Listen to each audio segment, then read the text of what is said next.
Thanks so much for joining us for today's webinar on the Board and CEO Partnership being recorded for the Wisconsin Resource Center for Charter Schools by Board on Track. Before we get into things, let me introduce myself. My name is Mike Mazzoni. I am Director of Leadership and Governance Training for Board on Track. We're really excited to be able to offer this information for you because this Board CEO Partnership is one of the things that's critical to having success as a charter organization, and it's one of the things that unfortunately most boards do not put too much focus into actually getting right. And so we're going to try and put some intentionality in our efforts to have a really strong and value-added Board CEO Partnership. So what we're going to cover today, we're going to start by briefly defining the partnership, why it's important, what it looks like. Then we're going to spend some time doing an overview of what some of the common obstacles are to a strong partnership. With our work with over 500 charter schools across the country, we have some real great expertise in what sometimes leads to the breakdown of this relationship. We're going to talk about how you strengthen that partnership, including the use of an annual CEO evaluation and a mid-year check-in to strengthen that partnership, like I said, between the board and the CEO. And then lastly, we're going to talk about this thing called the governance and management line. Some people call it governance versus management. We try very purposefully not to call it that because it really should be a collaboration and a partnership. So we're going to really focus in and then let you do some exercises on your own that get to understanding what the governance management line should be for your organization and how to handle issues that arise that might be unclear. All right, so let's just jump into it. Why is this important? It's important because this stuff matters. Down here at the bottom in orange, these are some of the really great inputs that any charter school relies on. You've got your staff, a really strong, committed faculty and staff. You've got a curriculum that may be a unique pedagogy or methodology that you've developed for your school. We've got money, we've got financial investments, and we've got stakeholders. We've got the community, we've got your students, your faculty, your staff, and the tax base, the larger tax base. Really what we look for is when you have what you get in blue here, a self-sustaining board that has a really strong partnership with the CEO.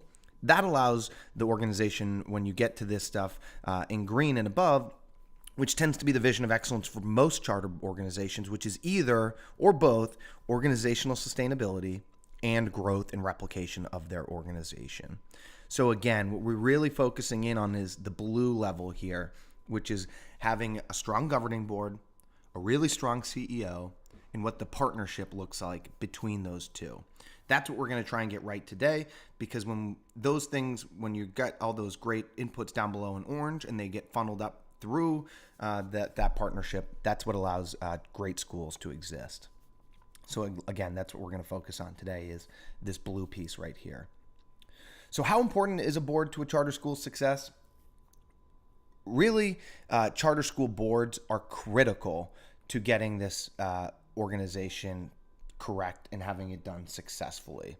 So like I said here, it can be argued that the ultimate success of a charter school hinges on the board's ability to govern effectively. From our experience, virtually all charter school organizations that close for some reason that can be traced back to either an action or inaction by the board. And like we've said before, really the board's work relies upon this strong partnership with the CEO. So really critical things about the board's role with the organization is that they select, support, and ultimately, when necessary, terminates the CEO. So you often hear this notion that the board is the boss of the CEO. And while it's more nuanced than that, so we don't really like to, we don't subscribe necessarily to that exact model. There's a lot of truth to that. Ultimately, this individual is hired by the board, and ultimately, if the need arises, they can be removed by the board. It's also really important, though, that they ensure that the organization is operationally and financially viable. So keeping and monitoring and providing financial oversight over the books and making sure that fundamentally that the lights are kept on and that there's a budget that is sustainable for the organization. The board then partners with the CEO to define and ensure delivery of what we call the vision of academic excellence. So this is gets to the heart of why the organization exists and usually ties directly to your charter promises. But these are the things that you need to get right as an organization. This is why your school exists. What does academic excellence look like to us? And what commitments have we made to our authorizer that we need to accomplish as part of that contract?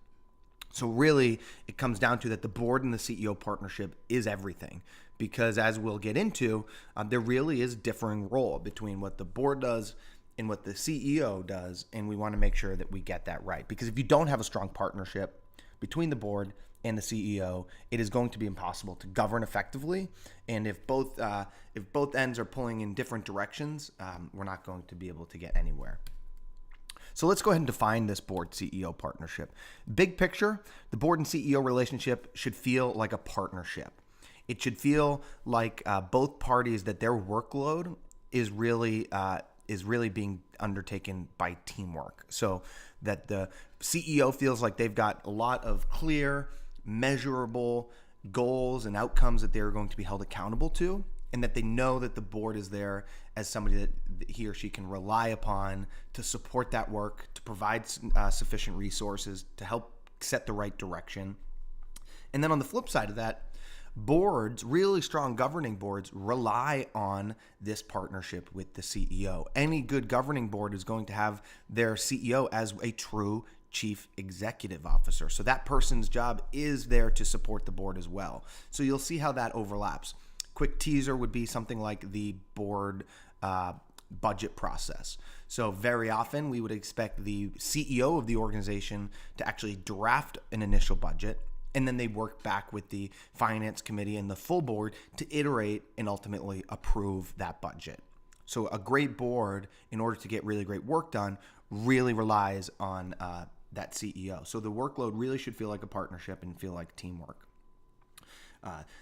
The board and the CEO should have a shared and articulable vision of excellence and clarity about what the steps are that the board and the CEO need to take to get closer to that vision of excellence year over year. That's typically something that you would see happening at a summer board retreat, maybe as part of the CEO evaluation or some other planning process where the board and the CEO are aligned on not only what the vision of excellence is, but what they're going to do this year to get closer to that vision of excellence. This can look different for every organization. You might have an organization that's been around for a few years and is established, and their vision of excellence includes growth and replication. So might include some goals this year on not only maintaining the organization that we have, but also talking about planning a new school for the future. It could also be more simple than that. If you're a brand new school, your vision of excellence could look much more simple, about getting a really successful school off the ground running and having a really strong year. But it's important, whatever that vision is, that the board knows what it is, the CEO knows what it is, and there's clear steps to get there. A little exercise that I love to take is, if you can't answer that question right now and be able to write it down, what the vision of excellence is, and have it look substantially similar to the rest of your team, then I would make sure that you pause your work and undertake that effort to actually draft and get aligned on what really is our vision of excellence and how are we going to get there. It's critical that this partnership is built on mutual trust and respect. We're going to see why this is the case, but again, it all goes back to this being a true partnership, because the work of the board is depending on the CEO, and the work of the CEO depends upon the board. So you want this to be a partnership that lives in mutual trust and respect, because there's a lot of faith that the board puts in the CEO, that the CEO is now going to take that direction and go execute upon it.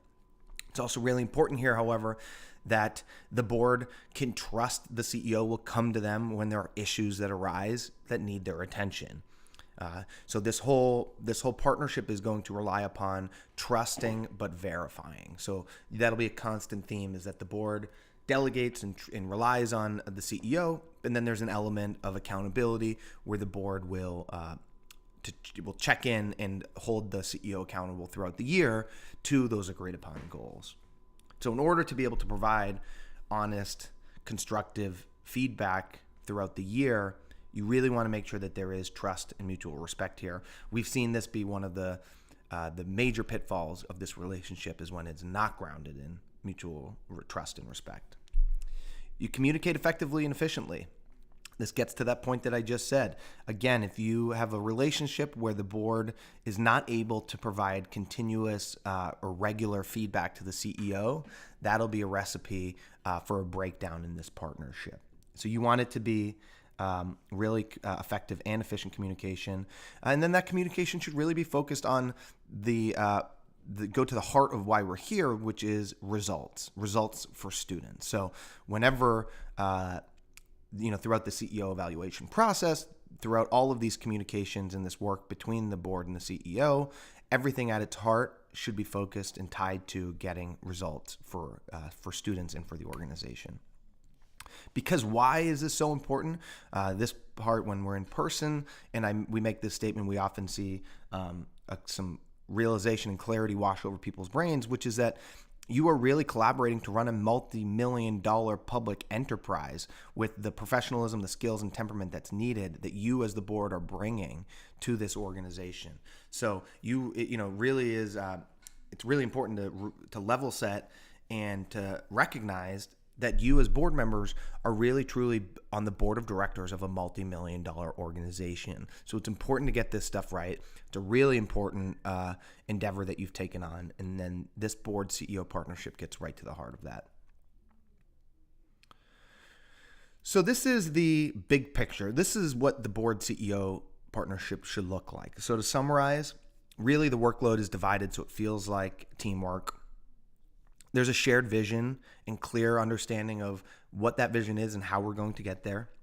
The partnership is built on mutual trust, respect, and communication that is regular, effective, and efficient.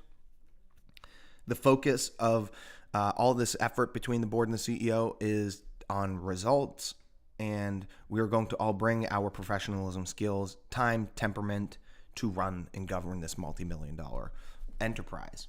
So if we know that that's the goal that we're looking for, right, we're trying to check all of those boxes, here's some common obstacles that we see that we think get to the heart of the breakdown between many of the partnerships that we see out there.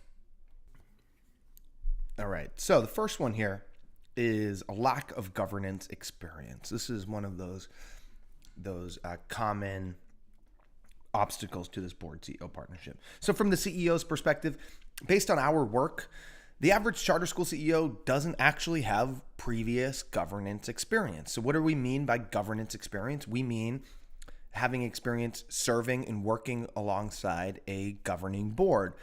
Many of our school leaders, the CEOs, tend to either be principals or educators who come from the traditional school districts, or they may be someone who comes from another industry and has this really great idea to open the school. So what we find is it's not a problem, but it's not surprising that many of the charter school CEOs don't have previous governance experience, and they think it's, they, for whatever reason, whether it's naivete or just being unprepared, they're not prepared for the role of supporting, fostering this board work, and then also understanding how that board's oversight and the governing responsibilities overlap with their work as the CEO. So we often see that lack of governance experience from the CEO and then also from the board. Many board members join this charter school board as the first time that they've served as a volunteer board member. So we see this a lot. That's why it's really important to be doing what you're doing today, which is to be learning and developing as an individual. So you're upping what we would call your governance game by getting experience. Governance, and especially with board governance, we say it a lot here at Board on Track that it is definitely a skill that nobody is born with, but that is relatively easy to develop over time if you focus on it. So the things that, understanding what the role is of a board member and how to add value and how to be a strong board member are things that you develop over time. Same goes for the CEO. That is definitely, the not having charter school board experience is something that a CEO who's committed to developing that area of their expertise can do so relatively easily. So another big problem here is that there's a disconnect or lack of clarity as to how the board is going to add value to the organization. One thing we see here is that the CEO sees the board as taking away from their important job of running the organization. They see this as something that, the board gets in their way. They're trying to get really great work done, but now they've got to go to this board meeting or prepare for this board meeting. The board meddles in their affairs. That is a huge mistake to go into this partnership with that kind of attitude. That kind of attitude tells me that there's a fundamental misunderstanding as to the role of and purpose of both the CEO and the board. So we're going to try and uncover that. And then on the flip side of that, one of the reasons why it may feel that way to the CEO is if the board doesn't actually have clear goals of their own that they are responsible for contributing and moving forward with. So that's one of the things that we're going to look towards is making sure that the board has a direction of its own so that it understands how it's going to add value and that the CEO understands and is aligned with that. So when we talk about faulty expectations, like I said, we're really making sure that the CEO understands that in order, going back to that very first slide I had where we're understanding the importance of the CEO board partnership, really understanding and mastering that partnership is going to open doors to that vision of success. So we want to make sure that the CEO understands their role as a chief executive for this organization and how what part of that job responsibility includes supporting and working with the board. So what do you mean it's a partnership? The CEO says, they're my bosses. It's not a partnership. Or sometimes in the alternative, we hear, this is my school. I'm the founder. It was my great idea. It's not a partnership. This is my organization to run. Vice versa. The CEO, the board sometimes says, we are the boss. The CEO reports to us. We are in charge. This is not a partnership. Again, these themes get to a fundamental misunderstanding of what the relationship is between the board and the CEO. Really, it's critical that the CEO understands that there is an element of, regardless of whether you are the founding CEO or if you've been brought in to the organization, that this is a public organization and that there is a public framework within that, which includes governance by what we would call a lay board made up of volunteers. Similarly, the board needs to understand what their role is, and we're going to get into this more today, that the difference between being a governing board and running the organization. So again, having that fundamental misunderstanding of what this relationship is will often lead to this breakdown. It's a common obstacle we see. The CEO's attitude and expectations. We often hear CEOs say that the board should just do their work. I wish that they would do more. Very often say, I wish that they would do less and stay out of my business, or they just don't get it. I'm trying to run this organization and they don't understand what I'm trying to get done. So what I'd like to remind here is that constant care and attention by the CEO is key to effective governance. It is on you, the CEO, to help the board do the job that you need them to do.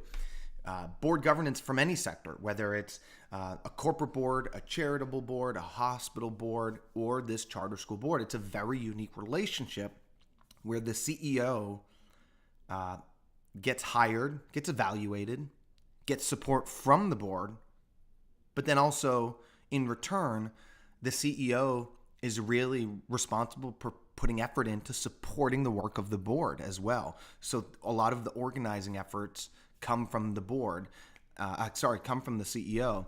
So this piece here is really important, which is that the CEO needs to help the board to do the job that the CEO needs them to do. It's a little bit of a backwards thinking there. From the board's perspective with attitude and expectations, it's critical for board members to remember that they have hired this CEO because they are a talented, skilled professional who is capable of doing the work that they've been hired to do. So it's important that you give them the respect that they deserve. It's important that the board understands how to add value at a strategic governance level rather than a management level. This gets to the heart of the notion of the governance management line that we're going to get into in just a bit, understanding what lane to stay in and how to maximize your value add in that lane. And, and then lastly here, having an understanding of what the CEO thinks are the most important things the board could do to add value this year. Do you agree with them? Do you disagree with them? This is a really great exercise for boards to do, like I said, typically at a summer board retreat or at your other really in-depth planning and strategy session, is to ask yourself and the CEO, where are we heading as an organization? What is our vision of excellence? What needs to get done this year to contribute to that vision of excellence? And what of those things are the responsibility of the board? What of those things are the responsibility of the CEO?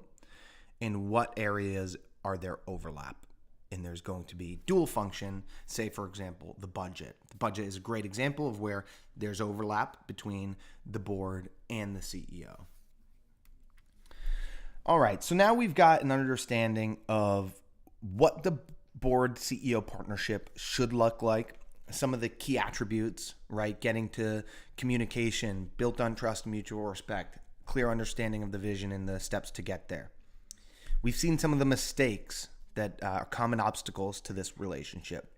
Again, you'll note that many of them come back to this fundamental misunderstanding of the relationship. Sometimes it is the CEO says the board needs to stay out of my way, or the board needs to do a lot more work.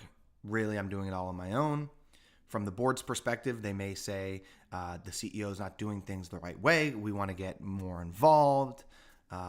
There's fundamental misunderstanding of what that relationship looks like from lack of experience, not knowing what a governing board does, not knowing what a CEO of a public entity does, not having an understanding of getting a commitment to shared vision and those steps to get there, how they're going to add value. All right, so let's talk about now some keys to strengthening that partnership. So right off the bat, it's important to highlight from the top of the organizational structure, for the board is the board chair. So what we'll find is that the board chair and the CEO of your organization are going to have a unique partnership because they will work so closely together. The board chair has no more power or responsibility or no more of a vote than other board members, but they really are there to lead and organize the board's work. So you'll often find that the board chair and the CEO are going to talk much more frequently than the CEO and other board members. Very often we see at least a weekly phone call between the board chair and the CEO. Oftentimes we see a weekly in-person meeting. There's definitely there's wide variation in what this relationship looks like, but it's going to be a unique relationship between the board chair and the CEO. It's important to note that the board chair is not the CEO's boss. The CEO reports to the full board. Just like the board chair is not in charge of the board, they're the leader for the board.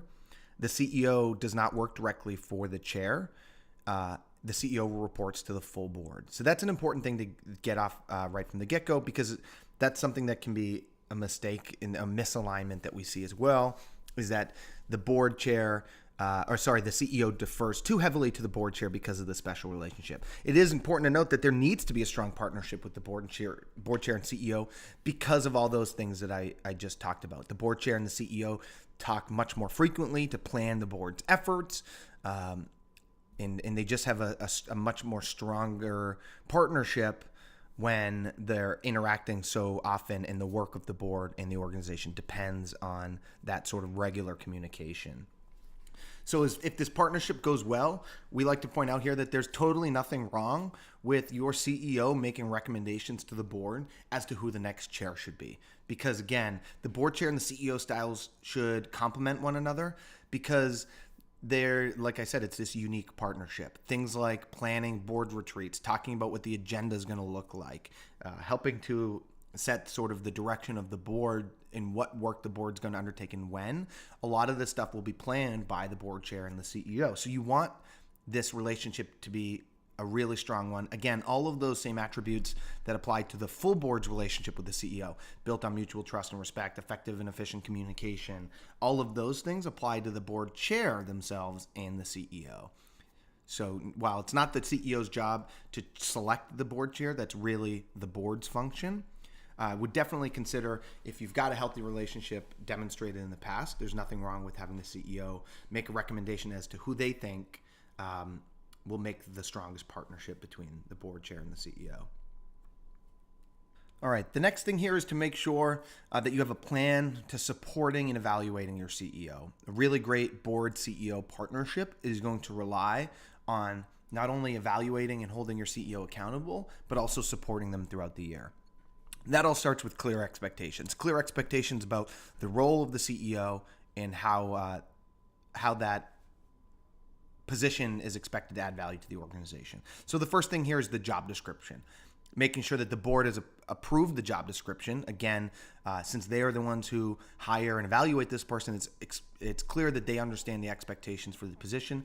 Important for that job description to be reviewed periodically, typically as part of the CEO evaluation process. You want to make sure you have board-approved annual goals. Why is this important? Because, again, this gets to the heart of the alignment between the board's vision and the CEO's vision, and what those steps are that we're taking this year to move forward. So oftentimes what we'll find is that the CEO will draft a set of goals for the year based on their understanding of the vision. Then there would be a meeting between the board and the CEO where they discuss those goals, and then they're ultimately approved by the full board. This ensures that the board and the CEO are pointed in the same direction and understand the steps that each party is going to take to further them. The board themselves will then have a separate set of goals for what the board is going to do throughout that year and how they're going to hold themselves accountable. And you'll definitely see some parallels between those two sets of goals.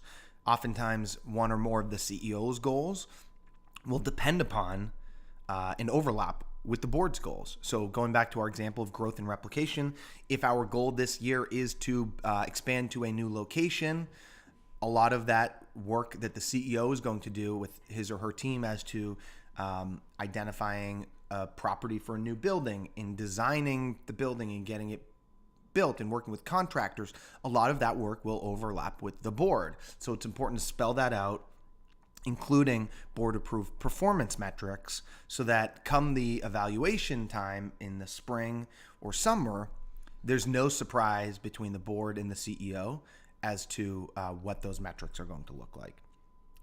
Throughout the year, we're looking for effective and thorough support being provided to the CEO. So we're going to look for a clear and consistent process. This is something that we recommend that's actually documented and agreed upon between the board and the CEO. What is this relationship going to look like for the year ahead? What touch points will there be for me and the board for mid-year check-ins?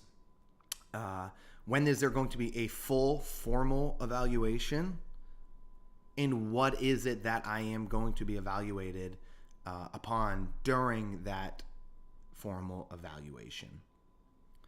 So one of the things we like to flag here down at the bottom, which is about using a nationally proven charter school tool, is that your charter school organizations are inherently innovative and creative entities. They are entrepreneurial by nature because somebody had a brilliant idea to actually take a charter school idea out of their brain, out of thin air, and actually establish it in front of them. One of the areas where you do not need to worry about using those creative juices is when it comes to this board governance work and the relationship between the CEO. There are plenty of exemplars out there for how to evaluate the CEO. We're going to talk about Board on Track's methodology and process in just a moment, but you should know that you do not need to reinvent the wheel here. There are resources out there that you can use and apply them to your organization. So what does this annual CEO evaluation look like?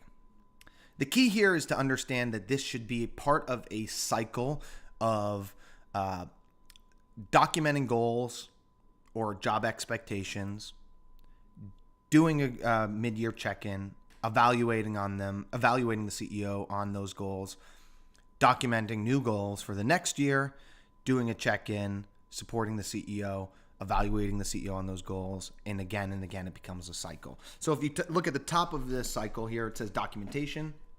This is either the contract, the job description when the CEO is first hired, or a board-approved memo that outlines annual goals. This is the culmination of the annual CEO evaluation will be a memo that summarizes the evaluation and documents your goals for next year. That's the real value of doing a CEO evaluation. There's a common misconception out there that CEO evaluations are somehow punitive or negative and are designed just to highlight areas of improvement for the CEO, but that's really a misunderstanding. The purpose of a CEO evaluation is really about strengthening the organization for the year going forward. So our goal really here, when we talk about a strong CEO evaluation, is actually to not focus on too much on the rearview mirror. Obviously, inherently on evaluating somebody is you have to focus on what happened last year, but our goal of doing so is really to influence next year and to approve for next year. So what we'll see here is up at the top, you've got your what the board goals are for the year. Going around to the clockwise, we've got a defined process. So we've got an appointed CEO support and evaluation committee.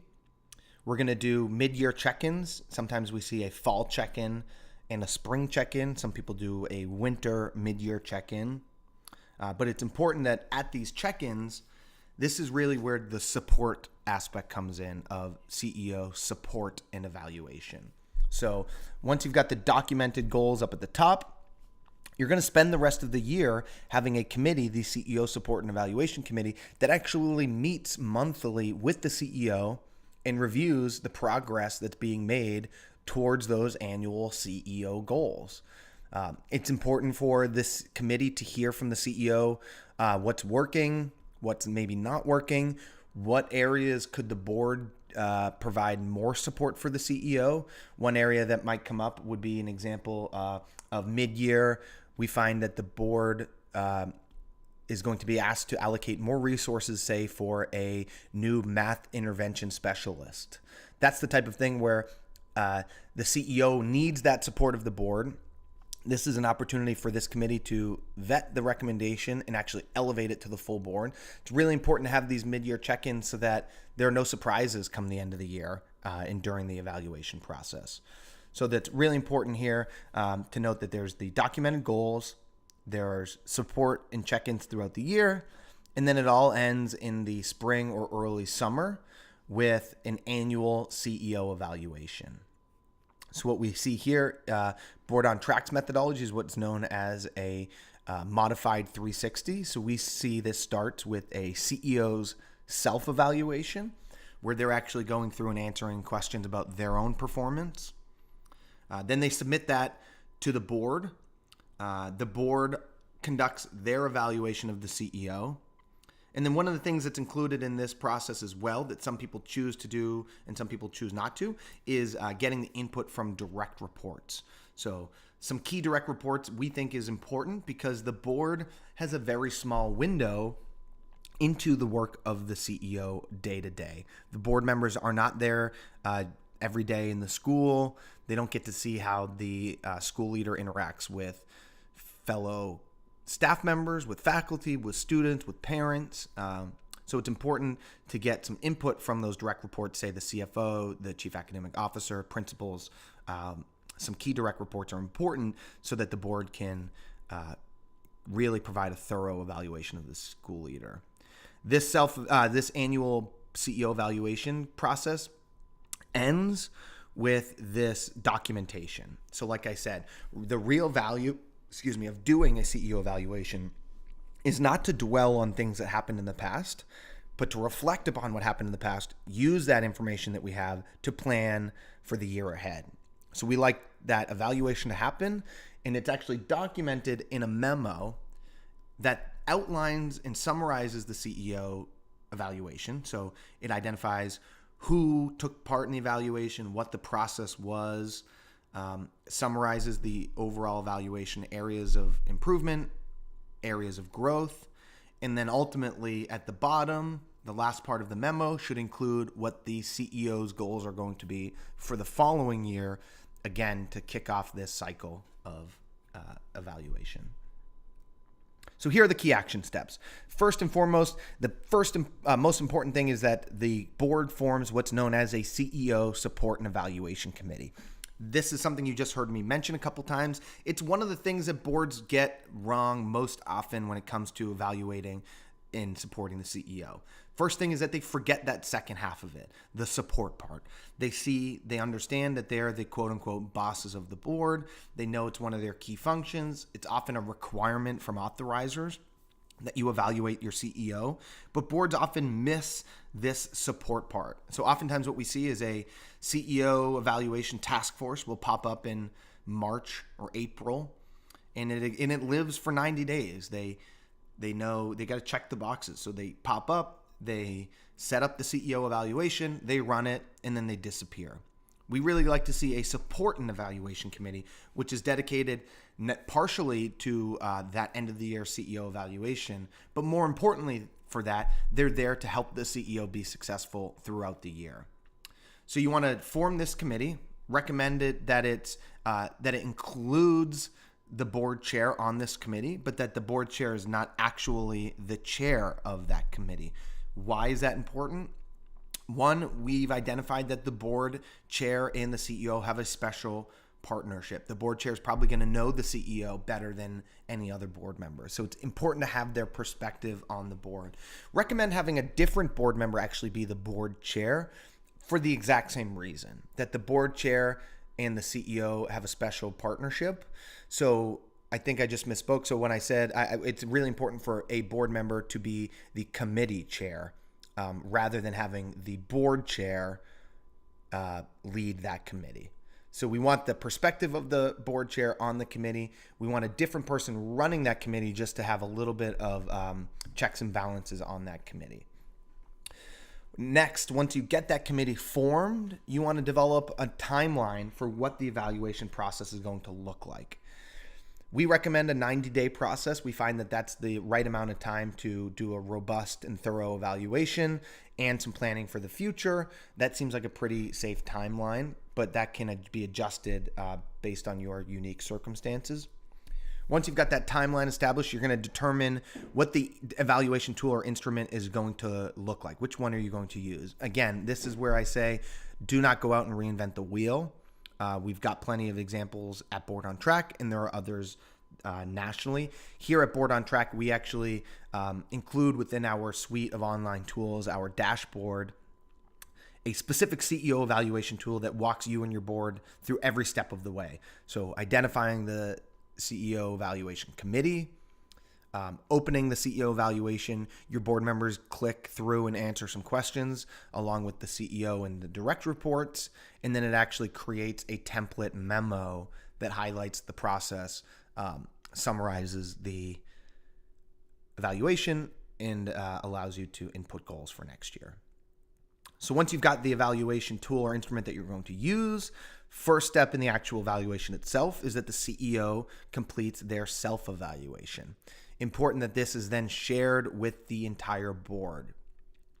Additionally, the board will get the direct reports evaluation. Again, if you use the Board on Track tool, if you become a member of Board on Track, this stuff will be automated for you, where your direct reports can go in and answer questions, and it automatically gets sent to the board. What's important here, though, is that the board has an opportunity to review the summary of that direct report evaluation. The board then conducts their evaluation. So they take in all of the data points that they have access to, the CEO's evaluation, the direct reports evaluation, any other data points that are out there, and the board conducts their formal evaluation of the CEO.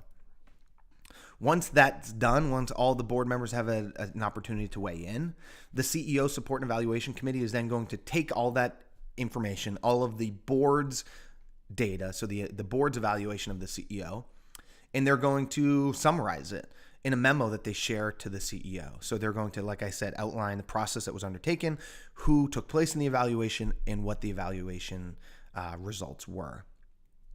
Next step is then that they actually have an in-person meeting with the CEO where they share the results, have an opportunity to discuss with the CEO what those results are, and provide an opportunity for the CEO to weigh in. And then they also discuss the full board. They discuss with the full board what those goals are going to be for next year. So based on the inputs that we got and the data that we have on what worked last year, what the CEO did well last year, and where there's areas for improvement, we're now going to say, given this, here are our goals for next year. We're going to discuss this all with the full board. So we're going to provide the full board with your summary of the evaluation. That includes, like I said, the areas that were good, the areas that need improvement, and then the board votes to approve the whole thing. So at the very end, most critical step is that the full board approves this document as an endorsement of the charge going forward for next year. That kicks off the process again for the following year. So if there was a step 11, it would be to kick off the process of supporting the CEO throughout the year.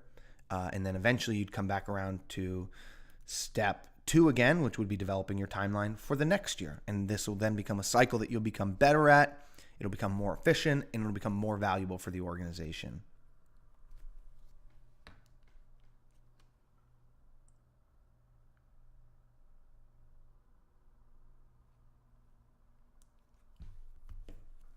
Similarly, one of the recommendations we make is that in addition to the formal end of the year CEO evaluation, that you consider doing a mid-year check-in as part of the efforts to strengthen this partnership as well.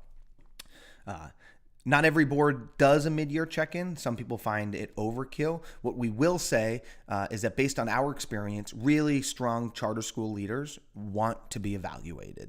So oftentimes boards are hesitant to do the formal CEO evaluation or the mid-year check-in because they don't like to talk about the difficult things, to talk about the areas that need to be improved upon. But from our experience, really great charter school leaders really thrive on this feedback. They want to know what they're doing well. They want to know what areas they need to improve upon, and it doesn't need to be there doesn't need to be a negative association with that.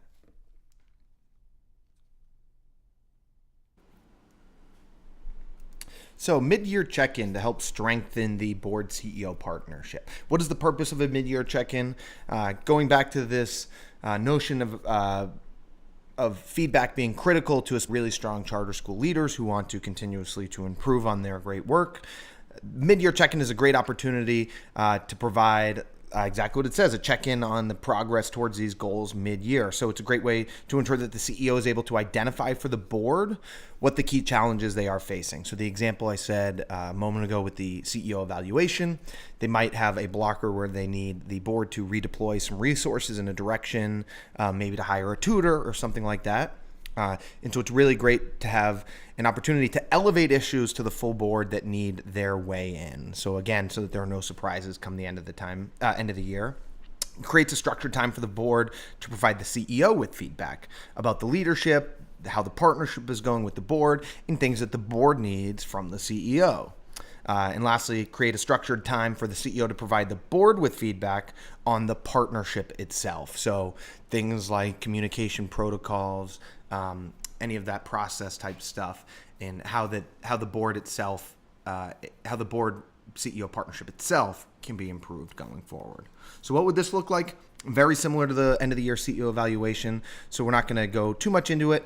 You want to make sure you set dates and timeline. This would be done by the CEO Support and Evaluation Committee. If you want to do a mid-year check-in, you can do it in the winter, or think about doing it twice a year by doing one in the fall, late November, early December, and then another one in March. So similarly, you're going to form a CEO Support and Evaluation Committee, not task force. Likewise, should be comprised of 2 to 4 board members and include the board chair, just like before. Some things that you might want to consider for questions for this mid-year check-in would be things like, what do you think the CEO is doing exceptionally well this year? What could they be doing better? This is a great opportunity to reflect just as the board, to have a conversation with board members who maybe are not on that CEO Support and Evaluation Committee. Good thing for them to reflect. Things to ask of those goals that we set for the CEO at the beginning of the year. What's our progress towards them? Which ones do you feel confident you can achieve? Are there any that you're worried you may not be able to achieve? What steps need to be taken between now and the end of the year to realize that stuff? Is there any data that's concerning you? So things like test scores, monthly budgets to actuals, anything that needs to be raised for the board to hear.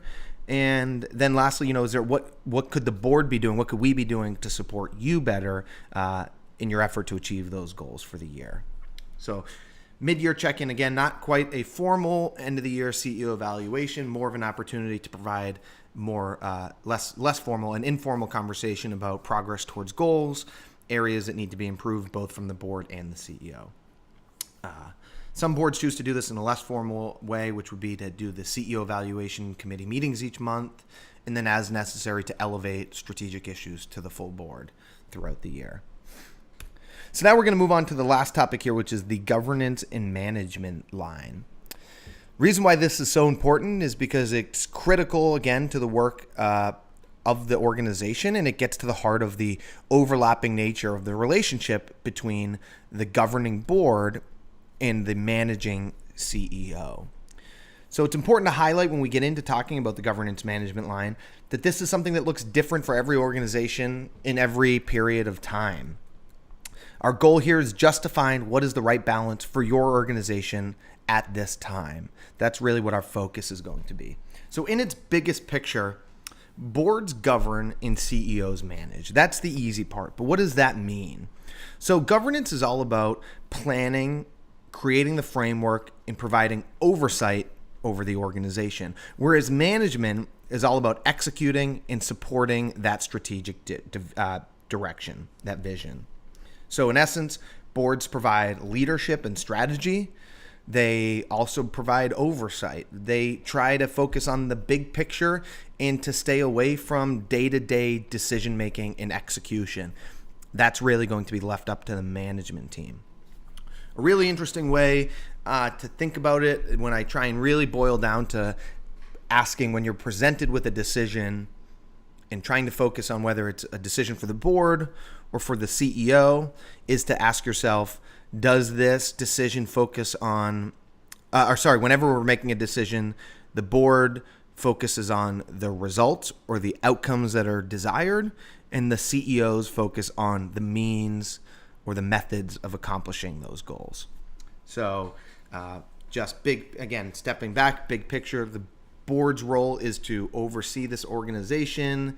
They've hired this expert CEO who they are going to task with going and achieving their direction. So a sort of crude analogy here would be with a ship. You as the board have the charter for this ship. Nobody on the board is expected to be the one driving the ship. That's what you hire a captain for. So you all have decided to hire a captain. The board's role is to decide where we want to go. They point on a map, and then it's going to be the CEO's job to make sure that they hire the right crew and get the ship headed in the right direction. So let's dive in a little bit more on this, and then as part of this module, you will then have an opportunity to review some of these case studies and to identify how you would handle it with your board. So it's important to note here, and the reason why I like this statement down at the bottom that boards focus on results, CEOs focus on the means, is because it's very difficult to try and provide a black and white line for what is governance and what is management. It's one of these more nebulous type concepts that doesn't have a cut and dry answer because the governance management line is going to change and evolve over time depending on where your specific organization is. So the best we can do is to try and group these into different categories. So on the left in blue, here are some things that fall within the responsibility or the purview of the governing team, the board. So these are things like accountability, holding the CEO accountable, holding themselves as the board accountable, and really overall the accountability of the organization. They are fiduciaries of this public trust. So you as a board member are legally responsible for holding the charter and for holding the organization accountable. That's why we're going to do things like the annual CEO evaluation, which is going to be measuring and holding the CEO accountable to those charter promises. What progress are we delivering on our academic promises? Are students learning more than they did both the year before? Things like mission and culture. Again, they're in charge of the big picture of this organization, the strategic direction. So the core values of the organization, the mission of the organization, that's all going to be set by the board. They also set the policies in which all this great work is done. So they write policies for everything, and it changes, but they're in charge of the policies such as a student handbook. They would approve that in line with their mission and culture. They might have a policy for evaluating teacher and staff performance each year, things like that. The policies and the framework that then the management team and the CEO work within. A big, huge thing here that's pretty cut and dry is allocating resources. So we talked about how the board ultimately approves the budget, again, being the fiduciaries of this public trust, the legally responsible party. Not only are they in charge of allocating the budget and approving the budget, but actually monitoring it throughout the year and providing financial oversight. On the other side in green, we've got things that are the management team. So they execute on that vision. They take the mission and culture and then they execute it. So they are responsible if the board says, we really need to improve our math scores in this area. It's going to be the management team, the CEO's team, to develop the methodology and the tools that they're going to be used to do that. Operations of the school, day-to-day operations, that's totally within the scope of the CEO rather than the board. So, the board would never get involved with things like scheduling pickup and drop off at the school, for example. That's something that's going to be the CEO's job. Deploying those resources that the board allocates, that's something that's the CEO job. And then another thing that's pretty cut and dry here is staffing. In really just about any healthy organization, the board will hire and fire the CEO, who should be the head of the organizational chart. And then the CEO would hire everybody underneath that. So they would typically hire principals and work with the principals to hire individual school staff and teachers, things like that. So on the left, good way to summarize it is in the text in the white over there, is that all those things in blue are usually the board's decision. But of course, none of these decisions would happen without the CEO's advice. So everything on the left, the blue side, board's decision with the CEO's advice, and on the right-hand side in green, these things are the CEO's decision, ultimately, of course, with the board's advice and weigh in on that. All right. Of course, it's important to highlight that there are some things that are really inherent to this partnership. So the partnership itself is the responsibility of both parties. You've heard me say it a couple times on the webinar today, how it's the board's job to support and evaluate the CEO. It's the CEO's job to also support the work of the board there as well. So this partnership is a two-way street. That's an overlapping area. And then, of course, the strategic vision. So the board is really going to rely heavily on the CEO to provide that strategic vision. That really takes the mission and culture and expands it a little bit more into a 3 to 5 year plan with action steps. So just like going back to my crude ship analogy, we've pointed to where we want to go. Ultimately, the CEO, your captain here, is going to be involved with you in setting a vision for how we're going to get there. And then that ultimately will be approved by the board. So when you do your exercises on the governance management, consider how the governance management line might look similar or different based on your individual circumstances. Very normal, especially for founding boards and boards, say 5 years or younger, that the board's going to play a much more of a managerial feeling role. It's very normal for the board to roll up their sleeves and to get more in the weeds with things like financials and academic curriculum and things like that than when you're a well-established, well-run organization. At that point, we're going to expect to have much more of a robust staff, and the organization staff will take on a much larger role in management, and the governing team will really zoom out and focus on long-term strategy and planning. So think about how these things would be handled by your organization today and what the goal is for the future. So with that, that's the conclusion of the webinar for the CEO and board partnership. Important thing to remember here is that it really should be a true partnership. You want to try and foster this as a collaboration and not as a boss and employee type mentality. Really, the great work that you're doing, the vision of excellence, is going to be much more successful, and ultimately the outcomes we're looking for students will be much more successful if this partnership can thrive and be sustainable. So with that, thank you for watching.